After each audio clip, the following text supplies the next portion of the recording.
Hi there, and welcome to this Max Moment. Now, writing is an integral part of our lives, and knowing how to express oneself through the written word in such a way as to create meaning in our lives can be a very powerful tool. Now, whilst it's really hard to say exactly how many words there are in the English language, the Oxford English Dictionary contains just over 170,000 full entries. And along with that, there are 14 punctuation marks that are commonly used in English grammar. And the two most commonly used punctuation marks are the period and the comma.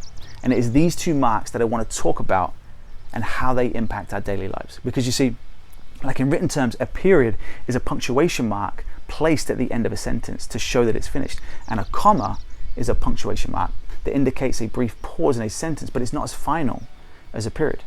Now, if you use either of these marks in a sentence in the wrong way, like it's not going to make sense to the reader. And I believe the same can be said of how we choose to live out our daily lives. Because see, let me ask you this.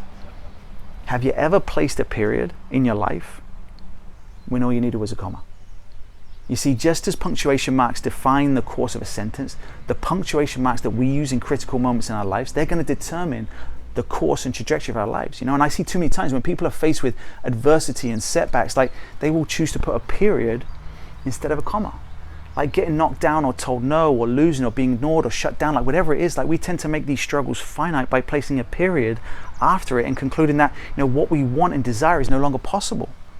What if Thomas Edison had put a period after his thousands of failed attempts at making the incandescent light bulb? What if Walt Disney had put a period after being told that he lacked creativity? What if the Beatles had put a period after being told that they had no future in show business? Like what if Beethoven had put a period after becoming deaf? And what if Abraham Lincoln had put a period after multiple failures at running for office?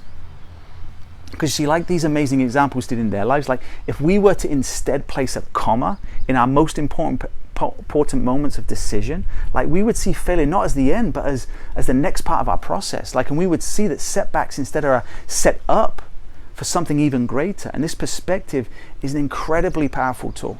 Because when we have a growth mindset, we can begin to see everything that happens in our lives as an opportunity to learn and grow. Like even the pain and the no's and the failures, the losses and the suffering.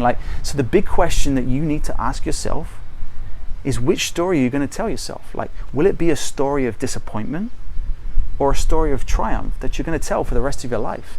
And that story depends largely on whether you choose to use a period or a comma.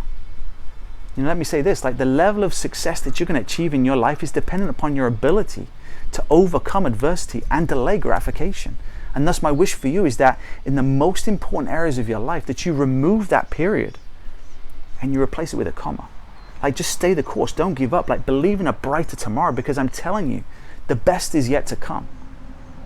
And if all you remember is this, remember this one thing from author Mark Houlihan, who said this. He said, if you want your life to be a magnificent story, then begin by realizing that you are the author. And every day you have the opportunity to write a new page. So choose to make today a great day. And as always, choose to live life to the max. And I'll see you next time.